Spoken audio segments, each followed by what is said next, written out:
Our next guest is on a mission to help African-American males earn college degrees.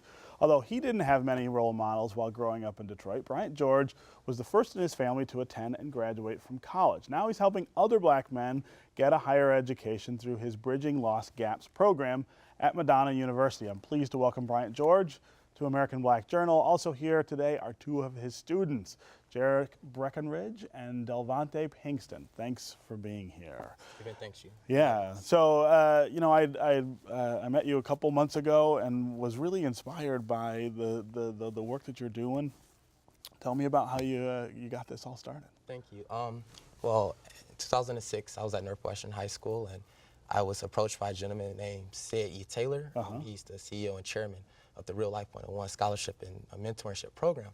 And so he told me that, you know, being an African-American male, you know, 1 out of 3 of you all have a chance of going to prison in your lifetime. Sure. I was about to graduate. I had no idea what I was about to do with my life. And he said, hey, I'll give you a $5,000 scholarship, a certified personal mentor, and a free laptop to go to any college of your choice. And so I took on that challenge and that commitment, and I saw, you know, in my environment and my neighborhood, and the way I grew up with seeing my mother, you know, be beat by men, and, you know, she had me at the age of 17, and, you know, we were on food stamps, and, you know, as a child, I knew that wasn't real life. And so I began to ask myself these 2 questions. What is real life to you, and how are you going to succeed at it? Yeah. And so I took this challenge, and I went to college, and, you know, I'm grateful that I chose Madonna University, and I was a 2-sport athlete there at the university, a scholar athlete at that. And I was, you know, it was a predominantly white institution. Yeah. And culturally, I was scared initially. A little isolated, right? Absolutely. Yeah. And so I began writing in a journal. And in this journal, I would write, you know, love letters to God. And I would thank him for getting me through another day and another week. And, you know, I did that over the course of 4 years, and I earned my degree in 2010. And so with that, Madonna University hired me as an admissions officer. And, you know, I went back to these journals, and I said, you know what? We don't have a lot of African-American male students here at this institution. Right. And this is a hidden gem. This is a wonderful institution with the faculty, staff, and the administrators. I said, well, we need to have more African-American males here.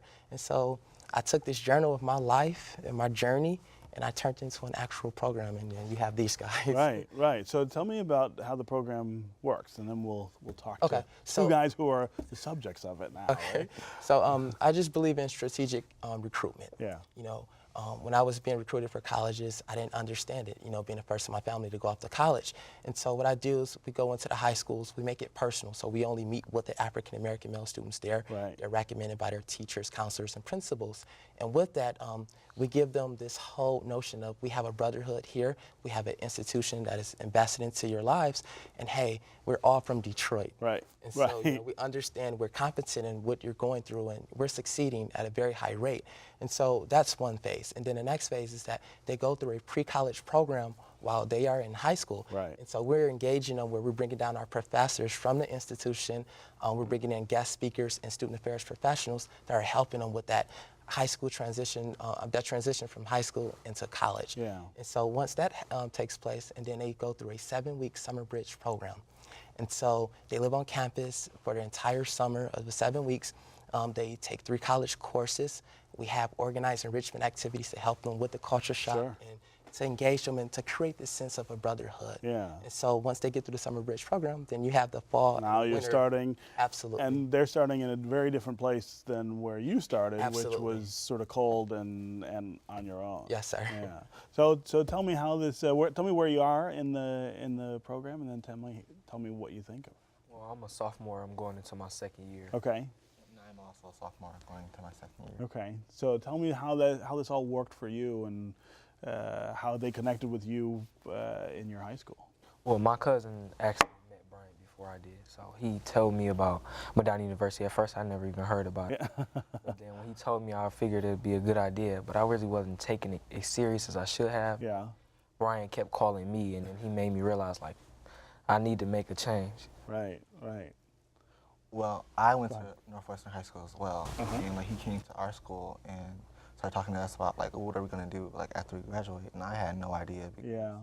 I was just lost as ever, and then he started talking about Madonna, and I really just thought of it as another person coming to our school trying to get us to go to their college and get their numbers up. Right. But it really was the opposite. Like he even like came to see me out the prom, and it really showed me that he had a personal endeavor in our lives. So you're both from Northwestern. No, I went to Oak Park High School. You went to Oak Park. Tell me about what the environment was like in those schools for kids like you in terms of helping you make choices about what you would do after. Well, a lot of the kids in my school weren't really going to college. Yeah. A lot of them just go to school because they have to. And honestly, that's what I was doing. Yeah. But then my grandma told me, like, either you're going to go to college or you're going to be working at McDonald's. So it's like, Thank you, Grandma. That's a pretty dramatic choice, right? right. Well, I didn't really know what I was going to do like after high school at all. I wanted to go to college, but I didn't know how I would succeed there. Yeah. I didn't see it like happening for me. And coming to like Madonna, which is a totally different environment than from my high school, Sure. because my high school was majority of African American students, and to be the minority, as Brian was saying, it's difficult because you're a fish out of water and you Yeah. don't know exactly what to do. Well, it's the first time maybe in your life that you Exactly. are an actual numerical minority Exactly. in terms of race, right? With the BLG program, we're learning like new things and learning how to succeed and thrive and not just pass through. Yeah, yeah. So talk to me about the first couple of months on campus, what that was like, that first time you walk into a classroom and maybe you're the only African American there. How tough was that? For me, the first 2 weeks were the hardest. Yeah. I had to make the transition. Like, we did the summer program and everything, but we didn't really have to interact with a lot of people. Yeah. I wasn't culture shocked because I already like hung around a lot of white people. Yeah, and in Oak Park, it's a little more integrated community, right? Yes, but the first 2 weeks was just rough because I was forgetting all of my stuff. Like, I forgot my rags, and my towels, and my things like that. So I was just like, oh my goodness, it was just so. Yeah. nervous. Well, that's a pretty common Right. first couple of weeks of college for everybody, right? It was very strange because my first class was a class where it was a writing class where I was the only African American male, like only African American person in general, and Yeah. all the rest of the students are white females and one Asian kid. Yeah. And I'm just sitting here like, oh, this is new. Yeah, right. And it was really difficult, but I learned like to see at Madonna like race doesn't really matter like, with the students. It's really diverse, Yeah. especially now with the BLG program. We have white students, African American students, Caucasian, Asian students, international students. So Sure.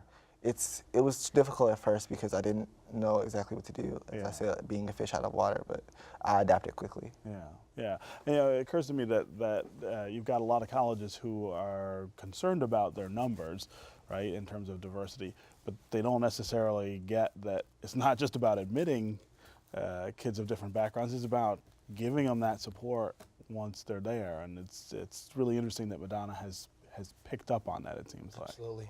Like I said, it's a wonderful institution. I probably wouldn't sit here today if it wasn't because of Madonna University. Yeah. I mean, we have a code of ethics where we set an expectation for our students. And, we expect our students to succeed at a high rate. But with that expectation, we provide support. So right. that can come from the Writing Center, the TRIA office, our early alert system. And with that support, then guess what? We provide assessment and feedback to these students. We tell them how you're doing, if you're doing things good, if you're doing things wrong. Right. We're there to support Here's them. where you can Absolutely. maybe And do we- things a little differently. Absolutely. And then we just keep them engaged, And so outside of the classroom, how do we engage those students? And so we have all of these events and programs like conferences and retreats Right. where we engage these students outside of the classroom so that they can actually learn, and apply what they're learning inside the classroom outside of that, because the goal is when they get their degrees, we want them to be industry ready. Right, ready to go into the Real workplace somewhere, right? Absolutely. So you guys are sophomores or about to be sophomores. What are you thinking about in terms of career?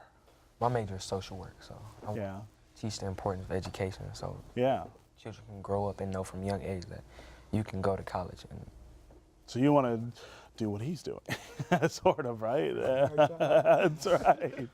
Right. What about My you? major is communication, and I'm focusing in public advocacy. So I would love to be an advocate, but at heart, I'm a writer, and so Yeah.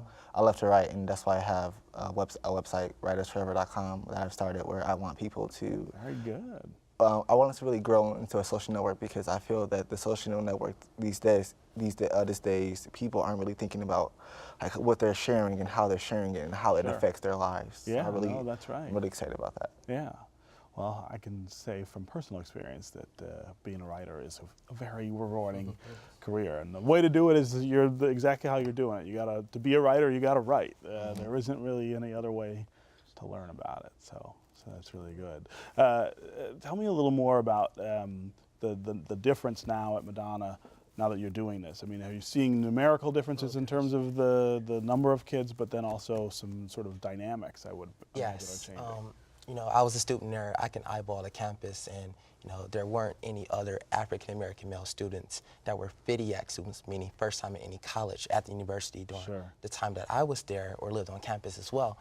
That's one, but the dynamics, it's all positive. It's a win-win-win. I mean, each of these students have a faculty and a student affairs professional that serves as their mentor, and you know, these mentors, you know, their lives have just been impacted because you know, you can turn on the local news every night. In that first 10-minute segment, you want to see images of African American males in a negative spotlight. Yeah, in bad situations. Absolutely. So we get a chance to glamorize these guys and so many people. I mean, it's an entire team with the Real Life 101 program and their mentors with Madonna University and the BLG program. I mean, we designed a model literally that can go nationwide for urban youth, you know. So the dynamics, it's a win-win for African Americans, for whites, for international, and for the whole campus. Absolutely. Right. Well, good work. Great to have you here. Thank you. Yeah, absolutely. That's our program for today. Thanks for watching. You can get more information about our guests at AmericanBlackJournal.org, and as always, you can connect with us on Facebook and on Twitter. We'll see you next time on American Black Journal.